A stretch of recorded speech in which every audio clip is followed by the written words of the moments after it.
के बीच में ओझल हो जाना और उनको विरह अग्नि में जलाना, दोनों में से किसी। और जब सब लौटने लगे नंद बाबा ग्वालवाल, तो मेरे गोविंद ब्रिज भूमि में वापस नहीं गए, क्योंकि उनके माता पिता उन्होंने उनका सब कार्यक्रम शुरू कर दिया, मुंडन यज्ञों और बरसों हो गई मेरे गोविंद ब्रिज भूमि में नहीं हो। तो देवकी माता ने सोचा आज मैं अपने हाथ से मेरे कन्हैया को, मेरे गोविंद को बाल भोग नाश्ता करा।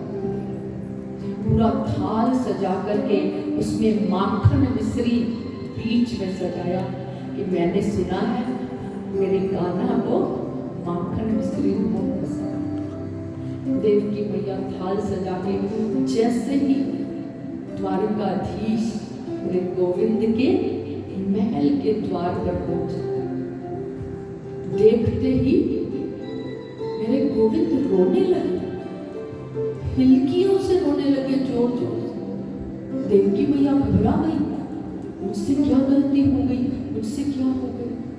घबरा करके जल्दी जल्दी थाल रखा, पूछ रही है क्या हुआ। हे माधव, हे केशव, हे मेरे गोविंद कन्हैया, मैं तो प्रेम से यशोदा मैया ने जो लाड़ लगा के इतने दिन अपने हाथ से खिलाया, और उस लाड़ प्यार से जो 2 घंटे का मेरा कन्हैया गया था, उसको आज 11 वर्ष और 14 दिन का। मेरी भी इच्छा थी मेरे हाथ से मैं तुम्हें माखन मिश्री की। क्या बात हुई, और तेजी से रोने लगे, हिलकियों से दौड़ी दौड़ी गई वसुदेव जी को बुला के। वसुदेव जी बोले मैं भी तो नहीं जानता हमारे गोविंद के कान्हा के स्वभाव, वो तो नंद बाबा और यशोदा मैया जानते, मैं कहाँ जानू।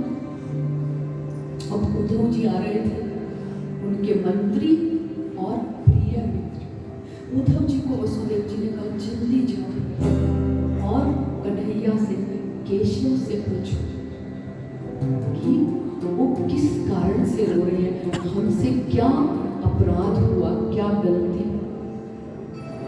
जब ऐसा उद्धव जी को कहा तो उद्धव जी दौड़े दौड़े गए, और जब पूछने लगे तो मेरे गोविंद और तेजी से रोते रोते कह रहे हैं उद्धव मोहे ब्रज बिसरत ना, हंस सुता को सुंदर कलर और गरुवन पीछा। उद्धव मोहे ब्रज बिसरत, मैं ब्रजवासियों को, तपस्विनी यशोदा मैया, मेरी प्रिया किशोरी जो गोपियों को परसों की कह के आया, आज बरसों है गए और मैं वापस नहीं लौटा। मुझे याद आवे ब्रिज की, ब्रिजवासिन के प्रेम की, लाड़ प्यार की, कि मैं कितनों निर्दयी निकलो कि परसों की कह के, और बरसों है मैंने उनके साथ अन्याय करा और तेजी से रोने लगे। उद्धव कह रहे आप परब्रह्म परमात्मा, जगत की नियंता, जगदाधार। उद्धव जी देवगुरु बृहस्पति जी के शिष्य, ज्ञानियों में शिरोमणि, ब्रह्म तत्व का उपदेश कर रहे कि जो साक्षात परब्रह्म परमात्मा और जो कण कण में समाया है, आपसे क्या दूर और क्या पास।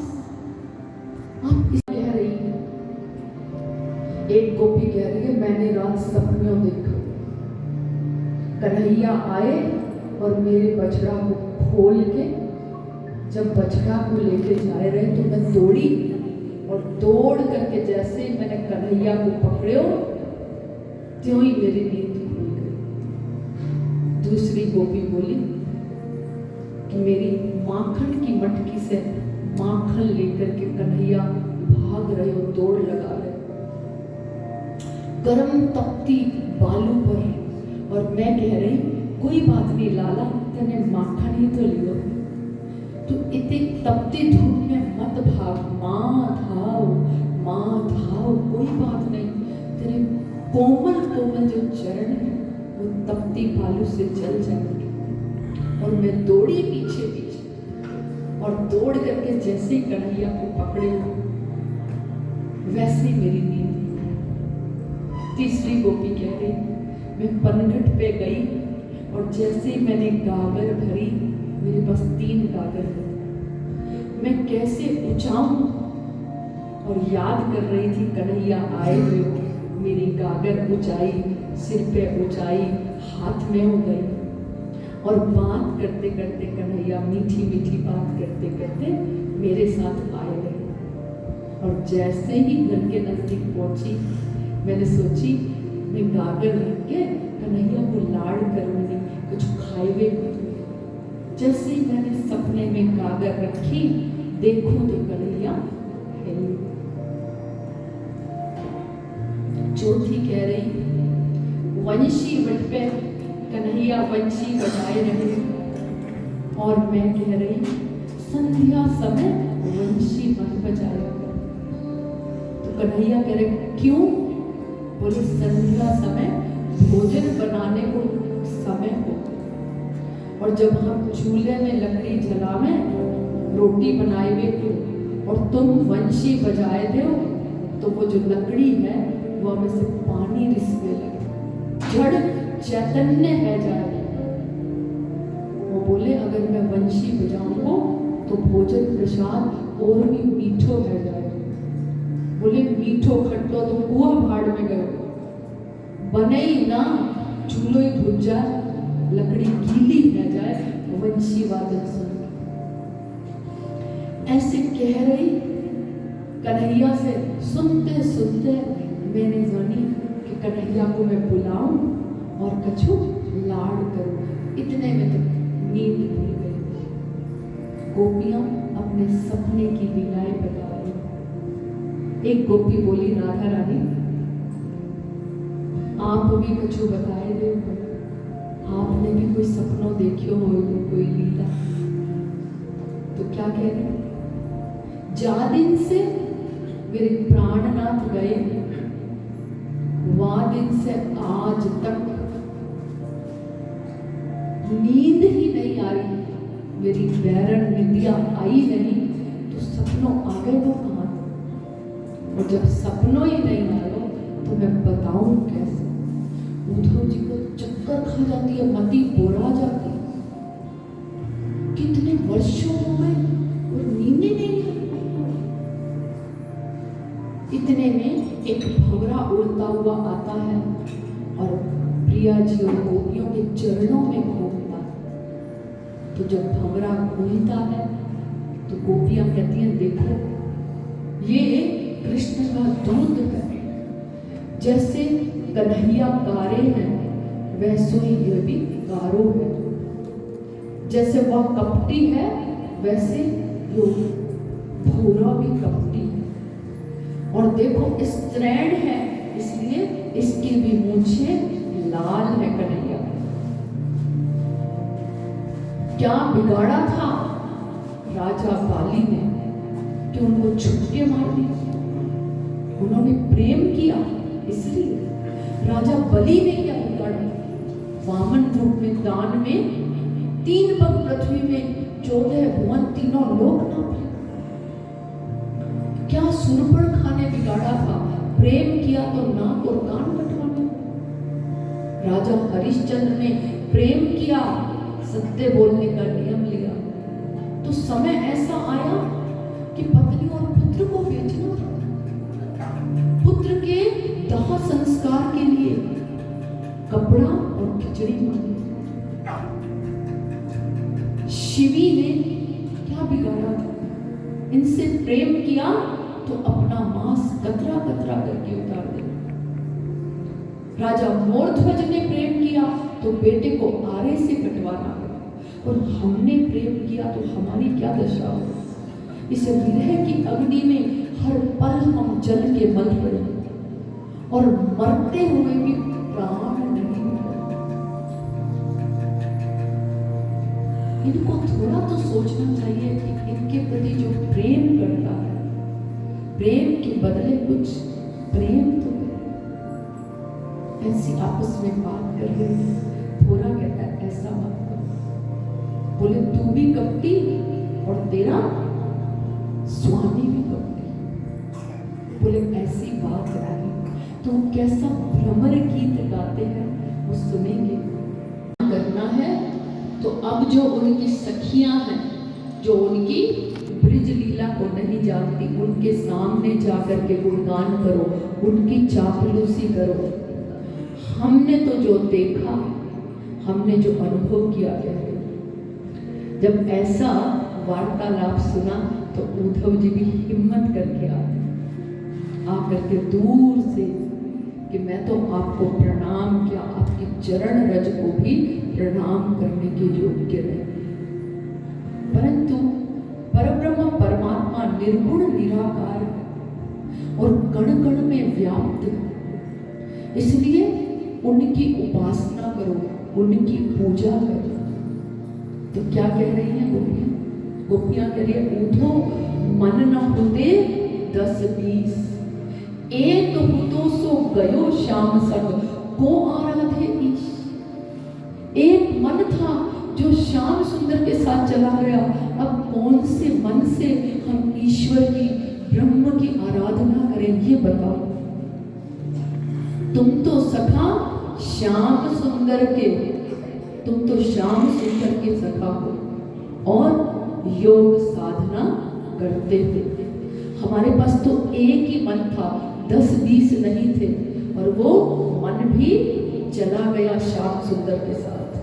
अब हमें और किसी से काम नहीं। कृष्ण तन कृष्ण मन, कृष्ण ही हमारो धन, आठों याम उधो हमें कृष्ण ही सो काम है। और आप कहते हैं कि वो निर्गुण निराकार है, हम कहते हैं वो निर्गुण निराकार नहीं, वो प्राकृतिक और दिव्य गुणों से भरपूर। अगर तुम निर्गुण निराकार कहते हो तो ये बताओ गैया चराने के लिए वो चल के कैसे गया? अगर निर्गुण निराकार है तो उनके चरण कहां से आए? अगर वो निर्गुण और निराकार है तो उसने माखन की मटकी से माखन कैसे चुराया? माखन कैसे खाया? माखन कैसे लुटाया? और गोपियां जो मेरे गोविंद ने लीलाएं की थी, यहाँ गैया चराई, यहाँ माखन चोरी की, यहाँ मटकी फोड़ी, यहाँ गागर बुझाई। यहाँ अगर वो निर्गुण निराकार है तो उसने वंशी वादन करके सब गोपियों को उनके नाम से बुला करके कैसे उन्होंने रास लीला की, कैसी अलग अलग उन्होंने लीला की त्रिभंगी में, जिससे हमारा मन जिस दिन से कन्हैया गए हैं किसी काम में लगा ही। ये तो प्रेम की बात से समझा सकते हो। तुम तो सखा श्याम सुंदर के सकल योग के ईश, परंतु बंदगी जो भक्ति है वो तुम्हारे बस की नहीं है। तुमने प्रेम नहीं किया है, तुम्हारा संबंध ज्ञान के द्वारा जुड़ा है। तुम श्याम सुंदर को परब्रह्म परमात्मा के रूप में जानते हो और वो तो हमारे सर्वस्व हैं। उधो तुम भय बोरे और पाती लेके आए तोड़े। तुम बोरा गए हो, बावरे हो गए हो, इसलिए मेरे गोविंद हमारे प्राण प्रियतम की ये पत्र लेकर के आए हो, ज्ञान से भरा हुआ, जाकर के उन्हें हमारा ये प्रेम और भक्ति से भरा हुआ संदेश सुनाना कि हमें किसी और से काम नहीं। कृष्ण तन कृष्ण मन, कृष्ण ही हमारो धन, आठों याम हमें कृष्ण ही सो काम। हमें उनके अलावा कुछ नहीं चाहिए। उन्होंने हमें विरह अग्नि में जल जल कर मरने के लिए छोड़ दिया, परंतु भंवरे से कह रही हैं तुम जाकर के कुछ कहना नहीं। वो हमारे हृदयेश्वर, हृदय के नाथ, प्राण वल्लभ है। उनके मन को दुखी करना किसी भी प्रकार से हमें अच्छा नहीं। हम ये सब सह लेंगी, परंतु उनकी खुशी के के लिए हम अपने आप चल के मथुरा नहीं जाएंगे। आतंक कर रखा था 16,100 राजकुमारियों को उन्होंने बंदी बना रखा था। जब ये 22,000 हो जाएगी तब इनके साथ एक साथ विवाह रचाऊंगा। इस बार उन्होंने वरुण, जो वरुण देवता है, उनका छत्र चुरा लिया और माता अदिति के जो विशेष कुंडल थे वो चुरा लिया। अब हाहाकार मच गया देवलोक में कि ये मृत्यु लोक से देवलोक में भी गड़बड़ करने लगे। वो द्वारिकाधीश के पास आए, आप स्वयं पृथ्वी पर हैं फिर भी ये अन्याय होने दे रहे हैं।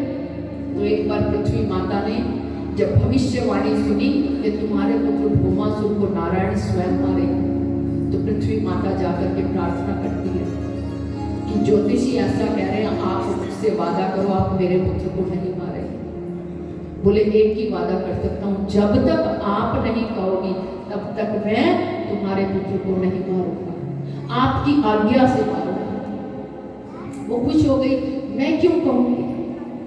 तो श्री देवी रुक्मिणी जी पटरानी के रूप में थी और भू देवी जो है वो सत्यभामा थी, स्वयं पृथ्वी माता आई थी। जब इतना आतंक सुना तो सत्यभामा ने कहा, हे द्वारिकानाथ, आप ये क्या देख रहे हैं, इस अन्याय को खत्म करें। जैसे ही सत्यभामा भूदेवी यानी पृथ्वी ने कहा, उन्होंने तुरंत गरुड़ को बुला लिया और जैसे ही गरुड़ में बैठने लगे, सत्यभामा बोली मैं भी चलूं। बोले जरूर चलो, मैं तो यही चाहता। और जब गरुड़ पर जा रहे थे, भौमासुर की नगरी प्राम ज्योतिष के बाहर मुख्य द्वार पर पहुंचे तो मुर नाम का जो राक्षस था वो बहुत बलवान था, उसने आक्रमण किया और मेरे गोविंद ने उसका उद्धार कर दिया। इसीलिए मेरे गोविंद का नाम मुरारी पड़ा। जैसे मुख्य द्वारपाल का वध हो गया तो भौमासुर अंदर से निकल के आया, अनेक प्रकार के अस्त्र शस्त्रों से आक्रमण करता था और द्वारिकाधीश इधर उधर होकर के अपना बचाव कर रहे हैं। तो जो पटरानी सत्यभामा वो कह रही है, ये क्या कर रहे हैं नाटक, वो इतने वार पे वार किए जा रहा है और आप कुछ जवाब नहीं देते। मैं आपके ही परमिशन का इंतजार कर। सत्यभामा बोली, इसको बता दो आपके पास कितने शक्तिशाली अस्त्र शस्त्र। मेरे गोविंद ने एक बाण से तीर चलाया, भौमासुर वहीं उद्धार हो गया। बोलो कृष्ण मुरारी लाल की जय। जैसे भौमासुर का उद्धार हुआ, हड़कंप मच गया और तुरंत जाकर के उन्होंने जेल के दरवाजे खोल दिए। 16,100 राजकुमारी राजकन्याएं आई और चरणों में गिर गई। हमारे पास दो ही विकल्प है, एक है आत्महत्या कर ले या जीवन में ऐसी दिशा में चले जाएं जो जीवन किसी भी तरह से आदरणीय है। इसलिए ना हमारे माता पिता स्वीकार करेंगे, ना हमें समाज स्वीकार करेगा। न करने योग्य कार्य और ना जीने जैसा जीवन जीना। सत्यभामा की ओर देखे और बोले, आपकी परमिशन हो तो इन कन्याओं को स्वीकार कर ले और इज्जत से जीने का अधिकार दे। सत्यभामा ने हाँ कर दी और 16,100 कन्याएं जो थी उनके साथ विवाह करके और मेरे गोविंद उनको रानियां बना करके 16,000 वेद के उपासना कांड के मंत्र और 100 उपनिषद और 8 अष्टधा प्रकृति, इसलिए 16,108 मेरे गोविंद की रानियां और पटरानियां बनी। इस प्रकार से बहु विवाह। रुक्मिणी जी ने एक बालक को जन्म दिया जिसका नाम प्रद्युम्न रखा गया और शंबरासुर राक्षस जो है द्वारिका के अंदर प्रवेश कर गया अपनी मायावी शक्तियों के साथ और बलने के साथ प्रद्युम्न को उठा करके और ले गया समुद्र में डाल दिया। जब समुद्र में डालते एक बड़ी मछली मुंह खोल करके सांस ले रही थी, पलना उल्टा और वो बालक मछली के मुख में गया। मछुआरे अपना जाल लगा के वहां पर बैठे थे। जाल में वो बड़ी सी मछली आई और मछली लेकर के मछुआरा इतनी बड़ी मछली शंबरासुर राक्षस के पास भेंट में लेके आए। शंबरासुर की पाकशाला में वो लक्ष्मी जैसे मछली को काटा, मछली के अंदर से एक मनुष्याकार बालक। आप रति आपने जाकर के महादेव जी के चरणों में निवेदन किया और पतिदेव की क्षमा मांगी कि मैं उनके बिना अब कैसे जीवन जीऊं। तो भोलेनाथ ने कहा जब कृष्ण अवतार होगा नारायण का तो उनके यहाँ तुम्हारे पति पुत्र रूप में आए और तुम भी वहां पहुंचोगी और फिर से तुम्हें तुम्हारे पति प्राप्त हो जाएंगे। तो वही ये नारायण जो कृष्ण रूप में अवतरित हुए हैं उनके पुत्र प्रद्युम्न है और तुम पूर्व जन्म की रति। अब उनका भाव बदल गया। जो पुत्रवत पालन कर रही थी अब पति का भाव आ गया। तो प्रद्युम्न ने पूछा ये ऐसा क्यों हो रहा? तो उन्होंने बताया कि हम पति और पत्नी हैं परंतु पूर्व जन्म की स्मृति ना होने से हमें मालूम नहीं। नारद जी ने बताया इसलिए आप मेरे पति हैं। पति परमेश्वर की जैसे सेवा करनी चाहिए पत्नी को उस तरह सेवा करनी। अब शंबरासुर को जब पता लगा, शंबरासुर मार देना चाहता कि ये कृष्ण का पुत्र जीवित होकर के मेरी नगरी में आ गए। जब मारने को दौड़ा तो रति और कामदेव प्रद्युम्न और उनकी पत्नी ने मायावी शक्तियां सीख करके धर्म युद्ध किया। शंबरासुर और उसके 108 पुत्रों को उद्धार कर दिया, वध किया और पुष्पक विमान पर सवार होकर के प्रद्युम्न अपनी पत्नी के साथ पहुंचे द्वारिका नगरी।